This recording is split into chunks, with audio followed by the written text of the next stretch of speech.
Hello, bienvenue dans cette partie 2 des clichés sur les hauts potentiels. Dans cette vidéo, je vais te lister 5 clichés qui collent pas mal à la peau du haut potentiel et qui n'ont pas vraiment lieu d'être. Comme d'habitude, c'est une opinion qui m'est propre. Tout ce que je dis n'est pas à prendre pour vérité absolue. Libre à toi de te faire ta propre opinion. Moi, j'ai listé ce que je pensais de clichés, comme dans l'épisode 1. Et grâce à la contribution des personnes qui me suivent sur Instagram et à d'autres personnes sur les réseaux sociaux, comme d'habitude, ce que je dis n'engage que moi. Si tu n'es pas d'accord, libre à toi de me dire en commentaire ce que tu en penses. J'ai essayé de ne pas prendre, comme dans l'épisode 1, ce qui est mon opinion propre, mais aussi de faire participer les gens qui me suivent sur Instagram.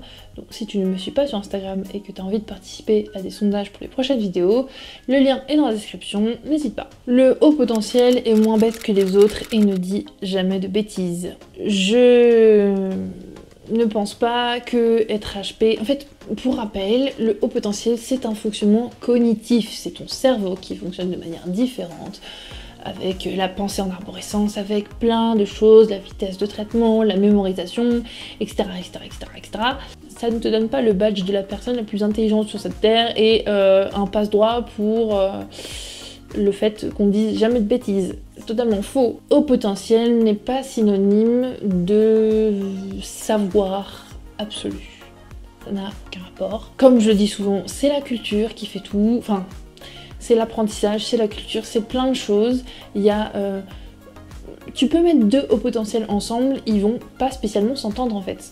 Parce que la culture sera pas la même, parce que les conversations, les centres d'intérêt ne seront pas les mêmes. Ce n'est pas parce que je suis haut potentiel que je m'entends avec tous les hauts potentiels, c'est totalement faux. Ce n'est pas parce que quelqu'un est haut potentiel qui ne dira jamais de bêtises, qu'il aura la vérité absolue pour tout et sur tout. C'est pas un passe-droit en fait. Le haut potentiel peut très bien dire des conneries, ça arrive à tout le monde. Enfin je veux dire, on est normaux sur ça. On n'est pas une espèce évoluée de l'humanité, voilà, on n'est pas des extraterrestres. Un cliché incroyable que je voulais absolument traiter et que j'ai pas traité dans l'épisode 1, le haut potentiel est hypersensible. Alors, je pense que ça fera l'objet d'une vidéo un peu réaction.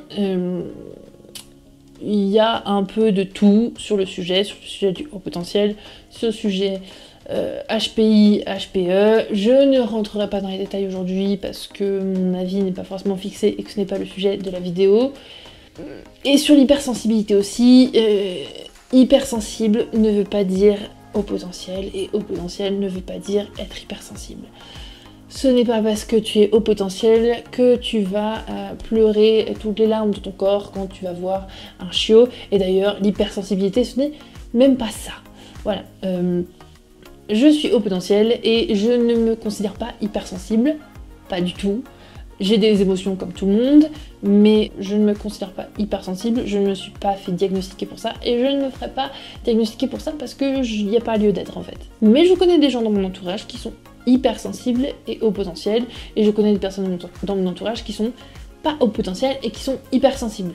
L'hypersensibilité, je pense que tu as plein de ressources sur le sujet. C'est pas forcément le mythe qu'on a de quelqu'un qui pleure devant un film triste. D'ailleurs, j'ai vu sur de nombreux sites qu'apparemment le haut potentiel intellectuel est très sensible et va avoir ce genre de comportement. Pas spécialement. Et quand je te parle de ça, je te parle de... Quand même, j'ai demandé à certaines personnes et voilà, je prends pas... C'est pas que moi là-dedans. Mais par contre, je connais des gens qui sont hypersensibles, mais dans le sens odorat, toucher, très sensible au bruit aussi, mais pas très sensible affectueusement parlant. Voilà. Mais bref. Le haut potentiel n'est pas forcément hypersensible et l'hypersensible n'est pas forcément haut potentiel. Arrêtons de mettre les deux ensemble, s'il vous plaît. Le haut potentiel est empathique. Toujours pas. Désolée, hein, mais ça va être que du non dans cette vidéo parce que c'est un cliché. C'est pas une caractéristique du haut potentiel, c'est pas parce que t'es un bisounours que t'es haut potentiel, et c'est pas parce que t'es quelqu'un d'antipathique ou qui n'aime pas le contact avec les autres que tu es pas haut potentiel. C'est pas un trait de caractère.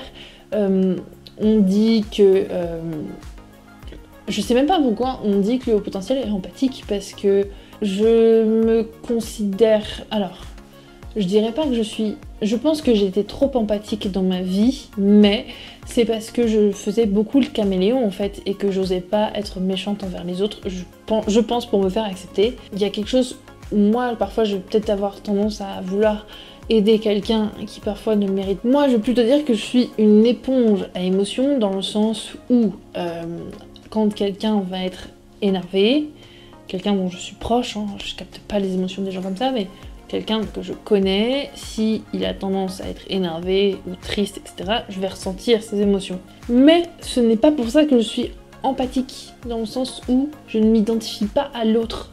Enfin, c'est un peu compliqué de dire ça, mais je sais que je peux être une éponge à émotions, mais c'est pas tout le temps le cas, et je pense que c'est un peu les restes de ce caméléon que j'ai eu. Mais tout haut potentiel n'est pas empathique. T'as des gens qui sont antipathiques et qui s'en foutent et qui vivent comme des ermites. T'as des gens qui sont très sociables, très empathiques et qui font tout pour les autres. C'est comme d'habitude, le haut potentiel, c'est pas un profil clair, précis, absolu, tout ce que tu veux. Il y a beaucoup de profils différents. Le haut potentiel peut et sait tout faire. Alors, je suis très nulle pas en logique, enfin logique mathématique, j'ai beaucoup de mal. Ce qui est chiffres, trucs manuels, ça peut aller, mais je connais des gens qui ne savent pas monter un meuble Ikea et qui sont haut potentiel. Et pourtant, le meuble Ikea, je veux dire, il y a plein de gens qui savent le faire.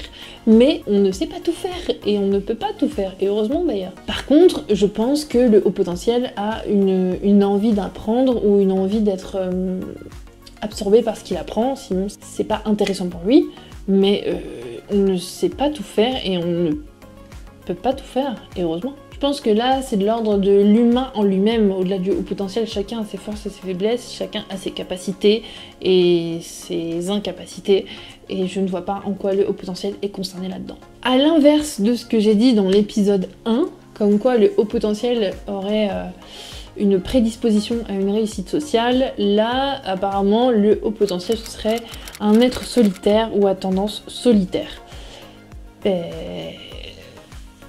Ça, je pense que c'est un cliché aussi, et je pense qu'il y a plein de choses qui peuvent influencer quelqu'un sur le fait qu'il soit solitaire ou qu'il ait des périodes de solitude.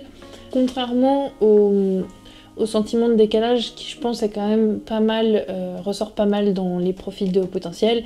D'ailleurs, je rappelle, ce n'est pas parce que tu as un sentiment de décalage que tu es haut potentiel. Par contre, je pense que si tu es haut potentiel, t'as plus de chances d'avoir un sentiment de décalage, mais c'est pas pour tout le monde pareil. Bref, dans la même thématique, le fait d'être solitaire, c'est pas pour toute la population haut potentiel en fait. Il y a des gens qui veulent être extrêmement bien entourés socialement parlant, et j'ai fait partie de ces personnes-là où j'ai eu plusieurs groupes d'amis. Et maintenant, j'ai plutôt tendance à avoir moins d'amis, mais plus de relations qualitatives. C'est des gens que je vois peut-être plus souvent, je sais pas vraiment. Mais là, je sais que par exemple, je suis dans une période où c'est pas que je suis solitaire, c'est juste que j'ai pas besoin d'avoir 36 000 amis en fait. Et ben, je pense que pour la tendance solitaire, c'est à peu près pareil. Il n'y a pas de généralité. Mon compagnon est très bien tout seul, il pourrait vivre tout seul et ne pas avoir d'amis. Moi, par contre, j'ai besoin d'avoir des interactions sociales de temps en temps. Par contre, être sursollicité socialement, ça, par contre, c'est pas mon truc. Mon meilleur ami, lui, par contre, a tendance à être solitaire. C'est vrai. Mais par contre, j'ai des amis qui sont au potentiel, qui ont d'autres potes, et tu ne dirais pas comme ça qu'ils sont au potentiel quand tu vas boire un verre avec eux. C'est pas écrit sur leur front. Voilà. Pas de généralité à faire dessus. Donc c'est pour ça que je mets ça dans les clichés, parce que pour moi, c'est pas une valeur absolue. Voilà, j'espère que cet épisode 2 t'a plu. N'hésite pas à liker cette vidéo, à me mettre un petit commentaire pour me donner ton avis et me dire s'il y a d'autres clichés, comme dans l'épisode 1, s'il y a d'autres clichés que tu penses être attachés au potentiel. Voilà, je te retrouve dans 2 semaines sur YouTube, et d'ici là, prends soin de toi.